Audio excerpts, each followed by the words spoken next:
Bobby Baggio, and I'd like to talk with you a little bit about virtual touch points.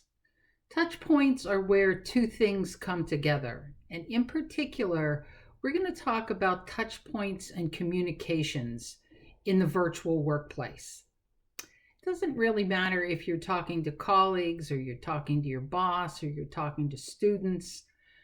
It does matter the tone and the kind of communications that you have in particularly a digitally mediated communication environment. There's studies that go back to the 1960s that show when people talk through devices, it's different than when they talk in a face-to-face environment. They're talking more on a one-to-one basis. So they can take things more personally. They can misinterpret things more easily.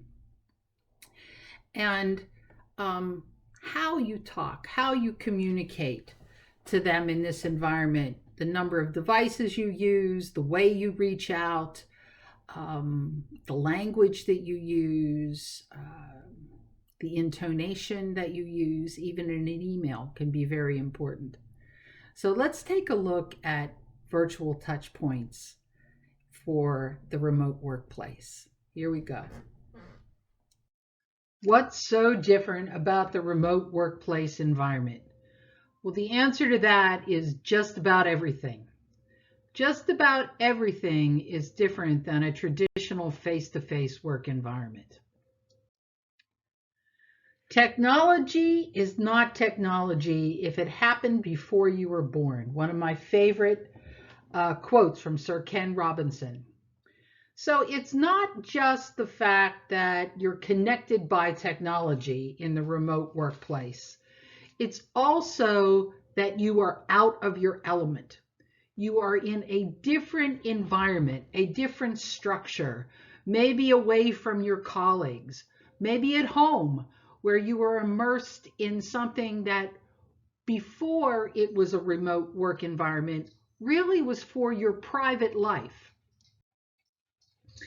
And there's a lot of fear about change. When people change from what is traditional, particularly with technologies, you go through a period of time where you change, then there's fear, then there's adaptation, and then there's change, and then there's fear, and then there's adaptation.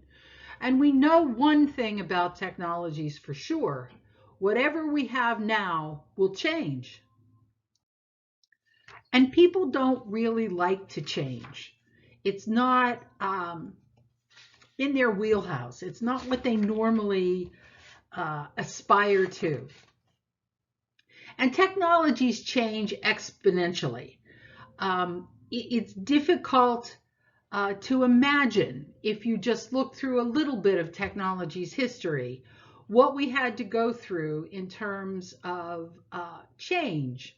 You know, very few of us can remember the world without smartphones or the world without video chats. And we have an entire generation who has always had this kind of connectivity, who has always had this kind of data. So it's not only change, what has happened is exponential change, and change very, very quickly. And with this communications change, the way we communicate, how we communicate, using devices to communicate, has come with a big change in the amount of data that is collected both universally and on a personal level. We've changed not only where we communicate, but how we communicate. Text messaging has very different affordances in terms of communication than the old telephone. Telephones were audio communications. They were remote, but they were still personal. Even video chats have a very different connotation, a different feel in terms of communication than traditional telephones or face-to-face or email communications or app, a variety of different apps out there from um, a lot of different vendors on ways to facilitate communication. Not only where, but how. In the pajama effect, I talked a little bit about the need to have certain respondabilities, certain attributes. We expect a more immediate response from people when we communicate than we did even a few years ago. In the virtual environment, we want to explore, with Touchpoints, we want to explore how do you touch people and how can you lead effectively in this environment? What kind of communications does it take? How often? How frequently? What's too much? What's not enough? And then how can you inspire others in the virtual environment? And last but not least, how do you measure performance when you can't see people? Power and performance are very different things, but when they're not part of the same structure, this can create problems. You can trace organizations from religious organizations to government organizations to corporate organizations, and you'll find time and time again that when there's this separation of power and performance, things get a little gray. Virtual workers will tell you one of the things that they don't like about the virtual workplace is this idea of invisibility. They feel because they're not visible and they're not there, their presence isn't felt. They're passed over for promotions, their career doesn't proceed at the same pace, they're not put on assignments because they weren't sitting around the table. So this idea of invisibility is something to keep in mind when we talk about touch points in the virtual workplace. Value in the virtual workplace is created by offering flexibility and strong support. There's no question that people working remotely can save companies large amounts of money.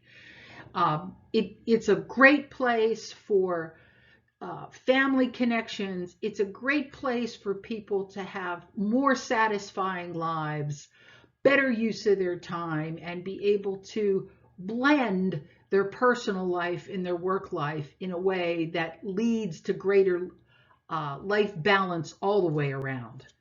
In order to support that, though, the employer needs to think in terms of how they support those workers and how they can offer flexibility. We're going to talk about this a little more in depth, but listening is one of the most important things in the virtual environment. And the reason it's so important is because of the way you're connected. It's important to use active listening, which is more than just paying attention.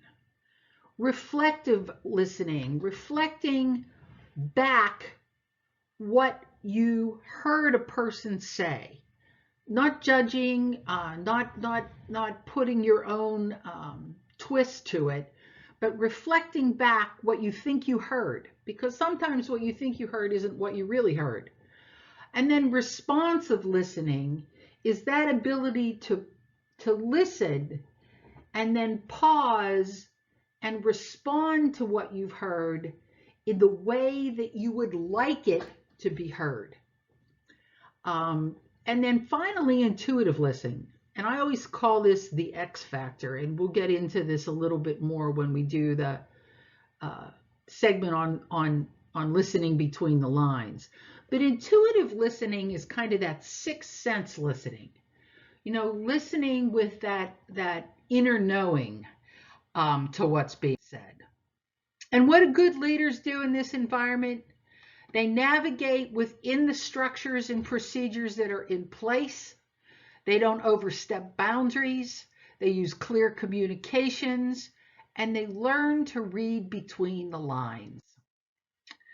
The book, Virtual Touchpoints, is available on Amazon. It's got wonderful exercises and case studies for teams on all the points of communicating in the virtual environment. I hope you pick one up. I thank you for joining me. Thank you for being here, and hope you enjoyed this and the other videos.